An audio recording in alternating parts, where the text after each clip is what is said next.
The sun is setting over the front range. It's the kind of view postcards are made for. To your left, the Rockies scrape the bottom of a bruised purple sky. To your right, the first officer is running the descent checklist. It's routine. So routine that you've stopped seeing the beauty. You reach up and adjust the sun visor. You glance at the trim settings. Stable, 37,000 feet.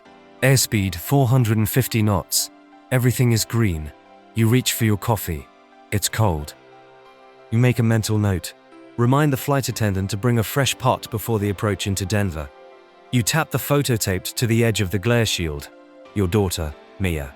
She's 7. She's playing a tree in the school play tomorrow. You promised you'd be there.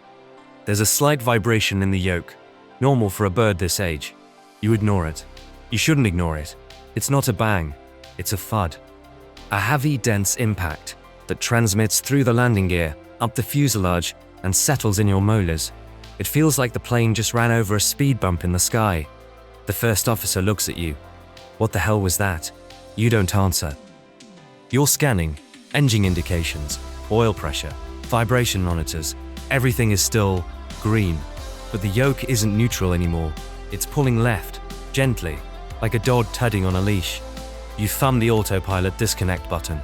Click. You take the controls manually. The resistance is immediate. It feels like the air has turned to concrete. You correct with Aviation, but the aircraft yaws, a sluggish, sickening slide to the left. Then the master caution light flashes. Beep. The screen flashes. HYDSS 2. Press low. You don't have time to process it. From the back, through the thick armored cockpit door, you hear it. A scream. High-pitched. Cut off instantly as the door's automatic seals pressurize and lock. The cabin knows something is wrong before you do. The second thud is louder. It's followed by the sound of 1,000 pages being ripped out of a book. The airframe shakes violently. Boop, boop, boop, coop, ah. The first officer shouts, pointing at the radar altimeter. It's bouncing. 37,000, 36,800, 36,500. You're not descending. The ground isn't coming up. The computer is confused. It thinks the mountain is 500 feet below you because the air is so shredded, so violent. You look at the Engine 2 display. It's winding down. N1 rotation is decaying. Flame out. The smell hits you. Electrical smoke. Ozone. It's sharp in your nostrils. That's the smell of a nightmare. You grab the oxygen mask from the side panel, clumping it over your face. The rubber smells like a hospital. You try to push the yoke forward to trade altitude for airspeed. It doesn't move. The hydraulic pressure is gone. The control surfaces are just metal slabs flapping in the wind. You are fighting the yoke, your biceps burning, sweat dripping into your eyes. You're not flying the plane. You are wrestling a grizzly bear. First officer, we've lost the left stab. I've got no trim. I can't hold it. You, Squawk 7700. Tell Denver we need immediate descent vectors to anywhere. He punches in the code, 7700. The universal scream for help. But you know, deep in your gut, that the transponder signal is just noise. No one can fly this for you. You break through the cloud layer at 18,000 feet. The Rockies are no longer a postcard. They are a wall of granite and snow, filling the entire windscreen. You have no hydraulics. You are controlling the plane with the manual reversion, a cable system designed in the 1960s. It takes the strength of 2 men to move the controls. It's just you. The plane is a rock, a 200,000-pound rock, with 180 souls strapped to the back. GPWS, terrain, terrain, pull up, pull up. This time it's real. The radar altimeter is unwinding. 12,000 AGL, 10,000, 8,000. The first officer is yelling altitudes. You tune him out. You are focused on one thing. The valley. There's a canyon to the east. If you can line up the wings, if you can bleed off just enough speed, you might belly land in the riverbed. Your arms are shaking. You aren't pulling on the yoke anymore, you're hanging from it. Your eyes drift. You see the photo. Mia. The recital. The thought hits you with the cold clarity of a hypodermic needle. You are not making it to Saturday. It's not a fear. It's a fact.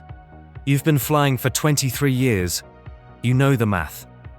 At this sink rate, at this altitude, with this little control, the math doesn't lie. You key the radio. Denver Center. Heavy 437. You are below minimum vectoring altitude. Say intentions. Over. You look at the first officer. He's given up on the checklists. He's just holding on, bracing his feet against the bulkhead. He looks young. You don't know his wife's name.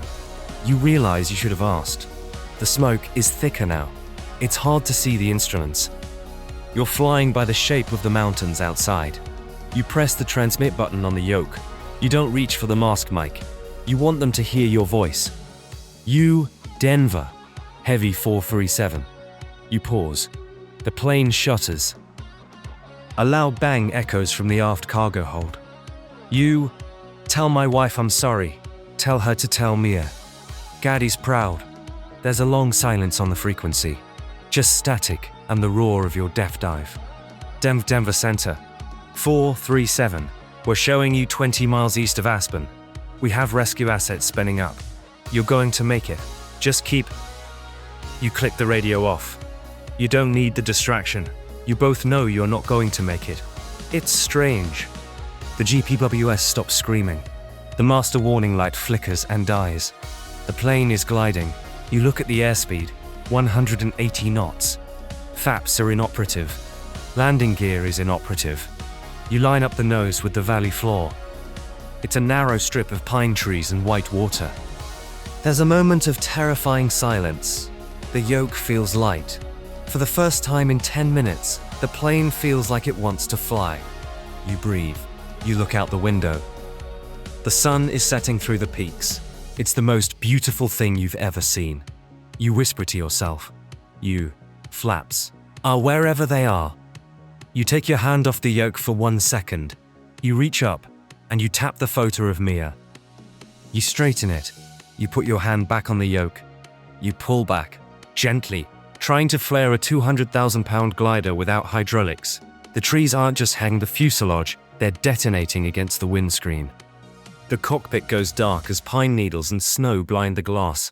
The nose digs in. The tail whips over. You feel a force you've never felt before. It's not an impact, it's a deceleration. The straps cut into your shoulders. The yoke rips from your hands. The world is a blur of brown, white, and red. You hear the sound of the tail shearing off. You hear the cargo hold crumpling. You hear nothing from the cabin.